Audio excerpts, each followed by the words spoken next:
Assalamualaikum warahmatullahi wabarakatuh. Kami dari kelompok 3 akan mempresentasikan hasil diskusi kelompok kami mengenal peserta didik. Di sini kami nanti akan sharing-sharing mengenai pemahaman kita masing-masing tentang bagaimana itu peserta didik dan jalannya dalam pembelajaran.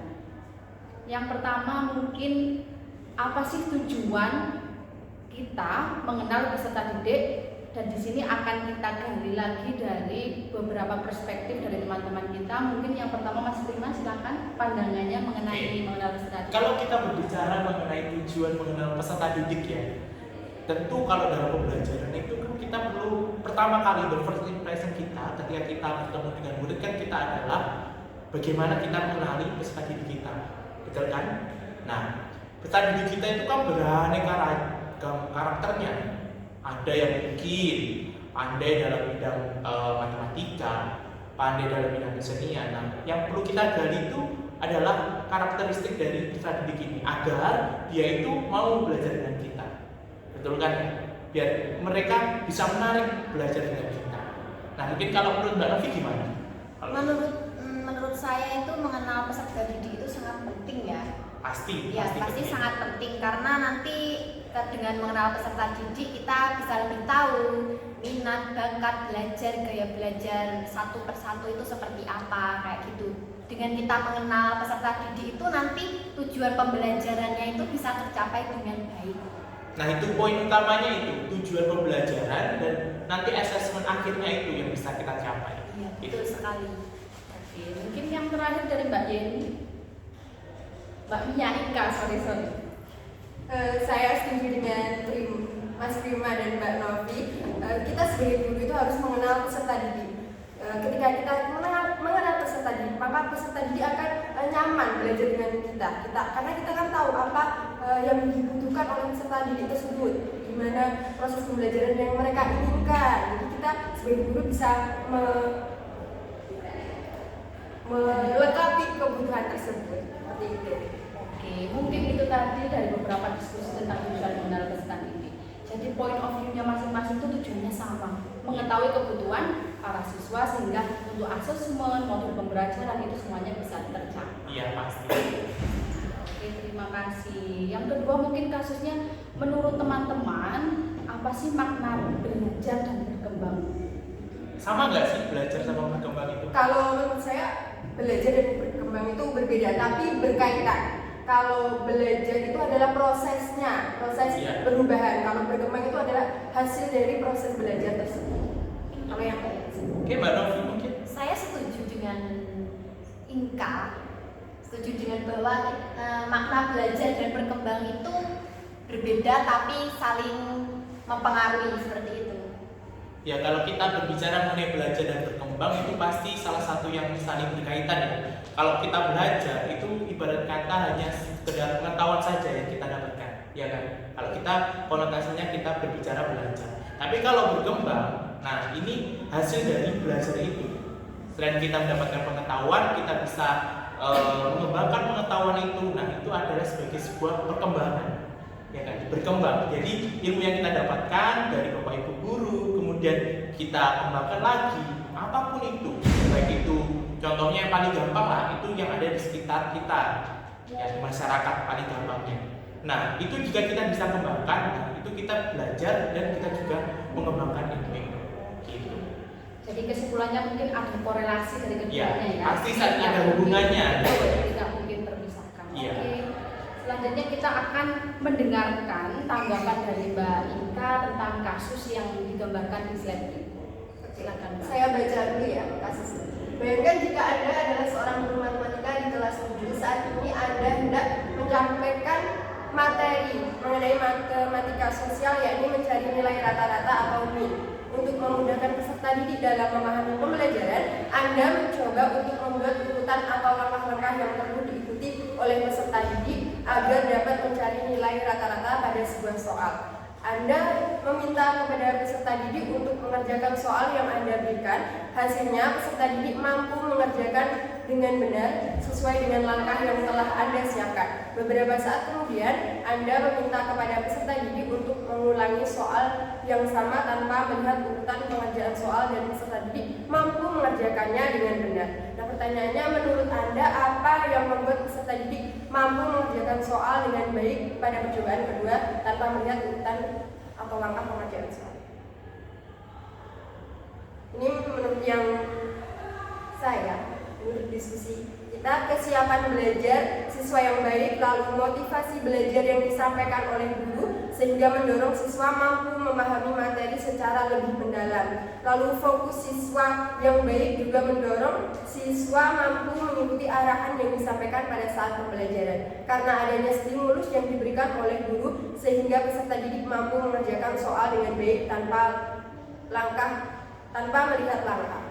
Jadi intinya itu adanya stimulus dan respon. Guru memberikan stimulus, lalu murid memberikan respon. Jadi adanya stimulus atau percobaan satu, percobaan kedua, lalu sehingga murid bisa mengerjakan percobaan kedua tanpa melihat langkahnya. Seperti itu. Oke, itu tadi dari kasus yang pertama. Ada tanggapan dari Mas Prima dan juga Mbak Novi? Oke, mungkin kalau kita berbicara dari kasus pertama ini kan ibarat kata guru tersebut kan memberikan sebuah stimulus ya, yaitu dengan memberikan langkah-langkah.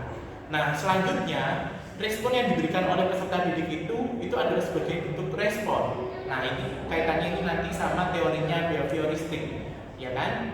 Nah, ketika murid bisa menjawab pertanyaan yang dalam kasus ini adalah mengenai matematika, tidak melihat dengan langkah-langkahnya. Nah, itu adalah sebagai bentuk respon dari siswa, kemajuan belajar dari siswa terkait belajarnya.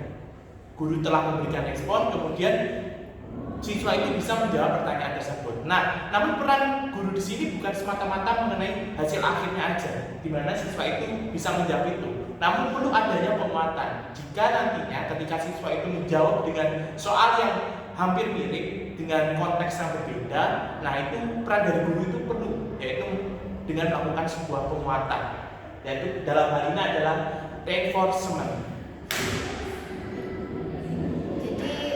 Saya memang benar apa yang dikatakan sama Pak Prima, bahwa guru di sini memberikan stimulus, memberikan suatu arahan. Dalam hal ini tuh arahan yang diberikan guru untuk menjelaskan bagaimana memecahkan masalah perkalian matematika, mencari nilai rata-rata. Nah, setelah diberikan arahan seperti itu, jadi kan peserta didik mencoba untuk mengulangi tanpa melihat langkah-langkah yang diberikan guru tersebut. Jadi seperti itu. Nah, poin utamanya itu latihan dan perlu pengulangan itu, sehingga hasilnya nanti peserta didik itu akan menjadi lebih baik lagi gitu. Memahami dalam konteks masalahnya ini. Jadi pengulangan di sini penting sekali. Ya, sangat penting sekali dalam belajar.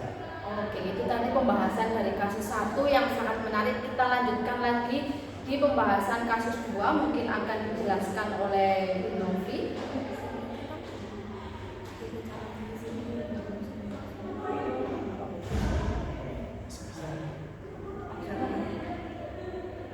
Baik, saya akan membaca untuk kasus yang kedua. Rina adalah seorang guru di kelas 1 SD. Sebagian besar peserta didiknya belum bisa berhitung dengan lancar.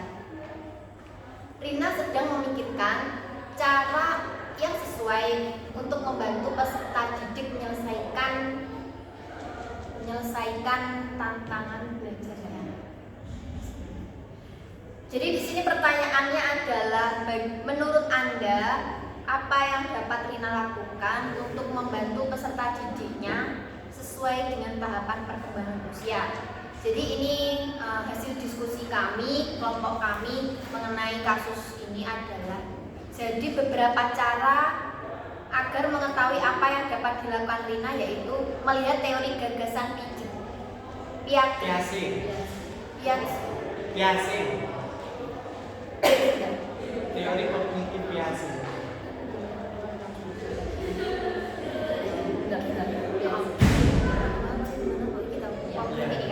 Ya, jadi di sini tuh perkembangan kognitif di mana tahap operasional konkretnya itu di usia 7 sampai 11 tahun. Ya, karena kelas 1 itu usia berapa, Pak? Kelas 1 usia 7 ya. Ya, di sini itu anak lebih konkret dan sudah mampu mempertahankan ingatan mereka. Dengan teori ini bisa dilakukan dengan cara menghafal dan mengingat Jadi untuk anak usia kelas 1 SD itu sudah ada di tahapan menghafal dan mengingat ya. Jadi Rina itu dapat menerapkan metode berhitung yang diubah dengan hal-hal atau benda di sekitar anak-anak supaya hal ini menjadi lebih menarik dan anak-anak menjadi lebih paham, cepat memahami hitungan tersebut. Misalkan berhitung dengan jumlah kelereng, bola yang ada di sekitar sekolah.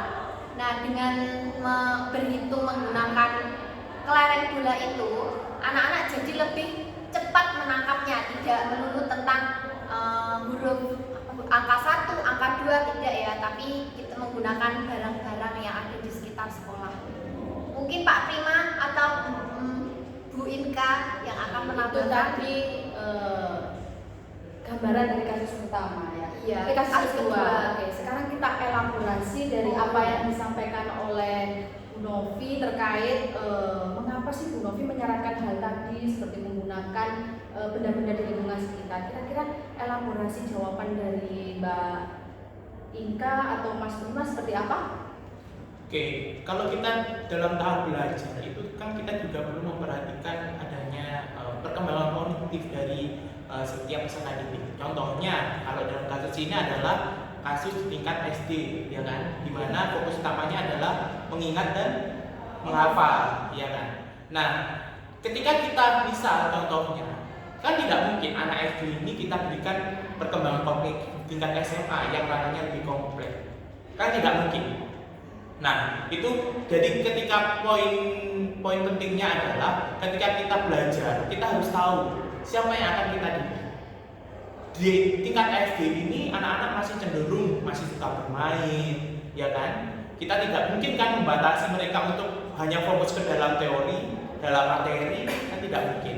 Tentu untuk agar mudah anak itu belajar, itu kita kaitkan dengan seusianya. Contohnya anak 1 SD ini masih ada peran untuk bermain, dan kita ajari menghitung dengan bermain dengan yang ada di sekitarnya.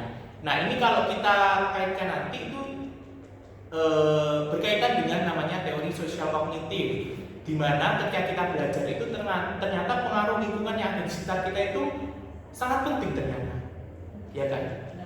Iya. Sangat penting.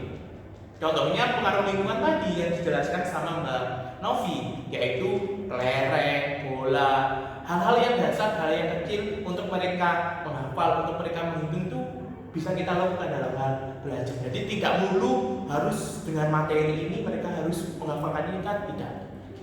Atau mungkin belajar membaca. Contohnya anak SD mayoritas sekarang masih kesulitan dalam hal membaca, ya kan? Mungkin kita ajari dengan menggunakan yang ada di sekitar kita. Misal huruf A untuk apel, B untuk bola. Nah, itu kan mereka punya mindset ketika melihat benda itu adalah wujud dari huruf A, huruf B, seperti itu. Itu tadi elaborasi dari Mas Prima, mungkin dari Mbak Inka. Tidak ada tambahan dari saya. Oke, karena sudah sangat jelas sekali bagaimana pemantiknya, ternyata lingkungan itu sangat mempengaruhi supaya ingat anak-anak ternyata melalui tahapan perkembangan usia yang sudah ditentukan dalam teori dari Piaget tadi. Oke, dari sekarang yang kasus terakhir akan disampaikan oleh Mas Prima tentang kasus yang ketiga. Silakan. Oke, kasus yang ketiga ini kita berbicara mengenai seorang guru, yaitu Pak Made. Pak Made ini adalah seorang guru yang mengajar di salah satu sekolah negeri di wilayah Bali. Ia mengampu mata pelajaran bahasa Indonesia, di mana ketika dalam materi pembelajarannya ingin mengajarkan kepada peserta didiknya mengenai teks deskripsi. Jadi teks deskripsi ini adalah menceritakan suatu tempat, suatu benda itu diceritakan dalam sebuah deskripsi. Nah, pada buku cetak yang menjadi panduan saat mengajar, terdapat beberapa contoh teks deskripsi menceritakan tentang bangunan-bangunan pencakar langit yang ada di ibu kota. Dengan memperhatikan latar belakang setiap peserta didiknya, Pak Made pun mencoba untuk memberikan contoh yang berbeda. Ia memberikan contoh teks deskripsi tentang pantai dan makanan khas di Bali. Menurut Anda, apakah pertimbangan dan keputusan Pak Made sudah sesuai? Mengapa demikian? Yang kedua yaitu prinsip apa yang Pak Made gunakan dalam kasus tersebut? Elaborasi jawaban Anda menyertai teori yang berkaitan. Menurut kami dari kelompok kami itu keputusan Pak Madi sudah benar. Dimana kalau kita belajar, kita kan juga belajar dengan lingkungan yang ada di sekitar kita. Contohnya di Bali itu tidak ada gedung pencakar langit, jarang sekali gedung pencakar langit. Tentu peserta didik kan juga akan kesulitan ketika mendeskripsikan bagaimana sih gedung pencakar langit itu, ada yang lingkip, ada yang bentuknya persegi panjang, kubus, ya kan, balok, kan macam-macam bentuknya. Nah, tentu peserta didik kita ini akan kesulitan jika kita minta untuk mendeskripsikan tersebut, karena mereka mungkin belum pernah melihat secara langsung, secara nyata bagaimana bentuk gedung pencakar langit tersebut. Berbeda halnya di Bali ini identik dengan pesona pantainya yang sangat indah, terusan bangunan-bangunan sejarahnya, makanan khasnya. Nah, mungkin itu mereka akan lebih mudah mendeskripsikannya. Mungkin contohnya pai susu. Pai susu itu mungkin karena orang tuanya bisa membuat pai susu, anak tersebut bisa menjelaskan bagaimana sih cara membuat pai susu. Kemudian kayak pantai, seperti pantai. Nah, mereka bisa menjelaskan di pantai itu ada apa aja sih, siapa aja sih yang datang ke pantai, keunikan setiap pantai di Bali itu apa sih. Nah, itu mungkin mereka bisa menjelaskan lebih detail lagi. Berbeda ketika menjelaskan pencakar langit ini, mereka masih harus membayangkan gimana sih pencakar langit itu, gedung pencakar langit itu. Kan mereka masih membayangkan. Sedangkan ketika berbicara mengenai pantai dan makanan khas Bali, mereka akan langsung tahu bagaimana prosesnya, bagaimana bentuknya pantai itu, keunikannya. Nah, itu. Jadi mereka bisa belajar dari pengalaman mereka sendiri. Nah, point view-nya dalam pembelajaran deskripsi ini adalah mereka belajar dari inisiatif dan kemandiriannya. Jadi pembelajaran ini berpusat kepada siswa tersebut, berpusat kepada peserta didik, di mana peserta didik itu merasakan sendiri pengalamannya, kemudian dituliskan dalam sebuah tes deskripsi dalam pembelajaran bahasa Indonesia. Seperti itu. Itu tadi pemaparan dari kasus yang ketiga. Mungkin ada elaborasi dari Mbak Inka ataupun Mbak Novi, silakan, tentang kasus yang ketiga ini. Mungkin Mbak Inka yang mau menambahkan. Menambah? Iya, Tentang yang mungkin bisa dikaitkan dengan apa ya, teori konstruktivisme, Jean Piaget. Ya. Kalau dielaborasikan dengan teori yang linear dengan kasus ini adalah teori konstruktivisme tersebut agar siswa dapat membangun pemahaman serta pengetahuan mereka sendiri melalui berbagai pengalaman yang telah dimilikinya, sehingga seorang guru harus dapat menghargai gagasan yang disampaikan siswa dan mendorong siswa untuk lebih mandiri. Dan menurut pengetahuan saya, pembelajaran di kelas itu harus ada pembelajaran kontekstual atau pembelajaran yang mengkaitkan dengan situasi dunia nyata siswa dan mendorong siswa membuat hubungan antara pengetahuan yang dimilikinya dengan penerapan dalam kehidupan sehari-hari. Jadi hampir sama dengan yang dijelaskan oleh Pak Prima. Iya, berpikir kritis. Jadi siswa ini kita ajak berpikir kritis untuk merumuskan pertanyaan yang ada di sekitarnya, belajar dari pengalamannya, kemudian dituliskan dalam sebuah teks deskripsi dalam pelajaran bahasa Indonesia. Seperti itu. Itu tadi dari beberapa kasus yang sudah kita bahas, mungkin dapat diambil sedikit kesimpulan. Ternyata mengapa sih kita kok perlu mengenal peserta didik akan mempermudah asesmen tadi. Ternyata ada beberapa teori pendukung. Di kasus pertama ternyata ada behavioristik. Di kasus yang kedua kita membutuhkan pengetahuan tentang tahap perkembangan anak dari teori Piaget. Dan yang ketiga, di kasus ketiga kita juga membutuhkan sebuah teori konstruktivisme untuk membangun anak menjadi anak yang mandiri. Mungkin itu dari pembahasan kita dan kesimpulannya. Terima kasih. Saya Iri. Wassalamualaikum warahmatullahi wabarakatuh.